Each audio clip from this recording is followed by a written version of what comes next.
So hello everyone, I welcome to all to my YouTube channel again, Milan वाडेर this side. Attitude इस शब्द में बहुत बड़ी ताकत छुपी है, पर पहचान पाना हर किसी के बस की बात नहीं है। एटीट्यूड मतलब राजा, किंग या फिर किसी भी फील्ड या कैटेगरी का हो।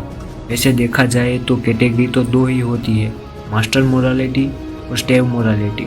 स्टेव मोरालिटी जो पहले से ही नौकर बनने के लिए पैदा हुए हैं, जिनका जन्म से मरण का सफर होता है। बस नौकरी करनी है, शादी करनी है और कोई भी झंझट नहीं और कोई रिस्क नहीं, जिसके जीने मरने से किसी को कोई फर्क नहीं पड़ता। और जो मास्टर मोरालिटी है, जो कि जन्म से ही किसी मकसद के साथ पैदा होते हैं, पूरी दुनिया से अपना लोहा बनवा के जाते हैं। उनके जाने के बाद भी दुनिया उनको याद करती है, उनको पूरी दुनिया में सम्मान होता है, इज्जत होती है, क्योंकि उनका एटीट्यूड की वजह से। एटीट्यूड एक किंग जैसा, एक ब्यूरोक्रेट जैसा। जिसमें एटीट्यूड होता है उसकी लाइफ का कॉन्सेप्ट क्लियर होता है। वो आम आदमी की तरह भाग्य पर नहीं होते कि मिला तो बढ़िया और ना मिला तो क्या कर सकते हैं, किस्मत ही खराब थी। नहीं, ये लोग किस्मत के बारे में नहीं बल्कि अपने प्लान के सहारे जिंदा रहते हैं। और ये सब करता है उन लोगों का एटीट्यूड, जो उनके सामने चुनौतियों से भरा, उनके सामने कितना भी बड़ा तूफान आ जाए, ये लोग तूफान को सींचते हुए लगातार लक्ष्य की तरह बढ़ते रहते हैं। इन्हें कोई फर्क नहीं पड़ता कि कितनी बड़ी चुनौतियां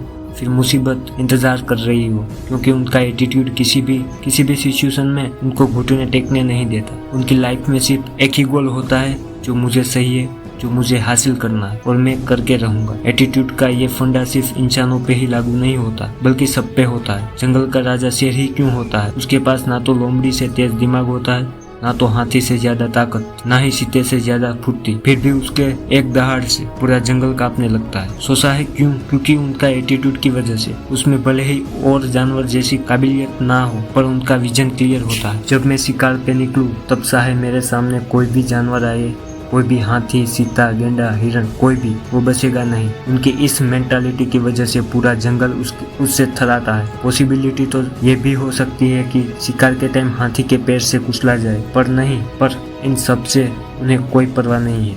बस वो एक ही चीज के बारे में सोचता है, शिकार, जो कि उन्हें शिकारी बनाता है और बाकी जानवरों का शिकार। ये उनका एटीट्यूड तो है। और दूसरा एग्जाम्पल, ईगल, बाज। पूरी दुनिया में पक्षी की 10,000 से भी ज्यादा प्रजाति पाई जाती है और सभी के वही 2 पंख, 2 पंजे और एक सोंच होती है। लेकिन फिर ऐसा क्या होता है, एक बाज को इन सब अनगिनत पक्षियों से अलग दिखता है और उसे ही पक्षियों का राजा कहा जाता है? तो इसका भी वही जवाब है, उसका एटीट्यूड। एक बाज के बाज बनने का सफर उनके पहले दिन ही शुरू हो जाता है, जब उनकी माँ पंजों में दबाकर हजारों फीट ऊंचाई पे ले जाती है और वहां से गिरा देती है। उनको मारने के लिए नहीं, बल्कि उनको वजूद याद दिलाने के लिए कि उनका जन्म घोंसले में पड़े रहकर सहसहाने के लिए नहीं हुआ है, बल्कि आसमान के सीना चीरते हुए अलग मुकाम पर हासिल करने के लिए हुआ है। पर उनको कुछ भी नहीं है। आपको ये जानकर हैरानी होगी कि एक बाज अपने जीवन में 2 बार जन्म लेता है। एक बाज की उम्र लगभग 70 साल होती है। जब वो 40 का होता है, तब उनकी जिंदगी का असली संघर्ष चालू होता है। 40 की उम्र में एक परेशानी उनको मौत बन के उस पे पड़ती है। उसकी सोच इतनी मुड़ जाती है कि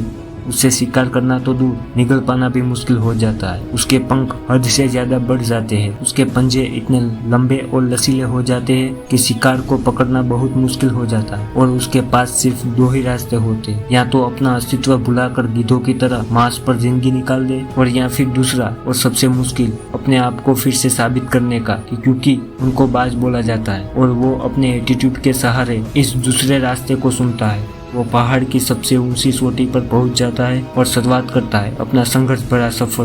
वो सबसे पहले अपने पास की किसी चट्टान पे मार के अपनी सोच को तोड़ डालता है और वेट करता है नई सोच को उगाने में। और उसके बाद वो अपने पंजों को अपनी सोच की मदद से काट डालता है और अंत में अपनी एक एक पंखों को नोच डालता है और लहूलुहान हो जाता है। लेकिन ठीक 5 महीने के बाद नए जोश के साथ आसमान को फाड़ने के लिए फिर उड़ान शुरू करता है। ये है उसका एटीट्यूड ही तो होता है, किसी भी हालत में अपने स्वाभिमान के साथ समझौता नहीं करने देता। और उसी कड़े संघर्ष और बलिदान की वजह से उसे एक नई पहचान मिलती है। यही तो रास्ते आपके पास भी होते हैं। क्या बोलूं कि हर किसी के पास होते हैं, लेकिन ज्यादातर लोग परेशानियों को बोझ पड़ते देखकर अपना गोल भूलकर हार मान लेते हैं। लेकिन गिने सुने लोग ही ऐसे होते हैं जो जिंदगी में सारी परेशानियों को कुचल कर अपनी मेहनत और कड़े संघर्ष के दम पर बाज और शेर जैसा एटीट्यूड डेवलप कर लेते हैं कि चाहे जान चली जाए मैं पीछे नहीं हटूंगा, बस वही लोग इतिहास रचते हैं। Thank you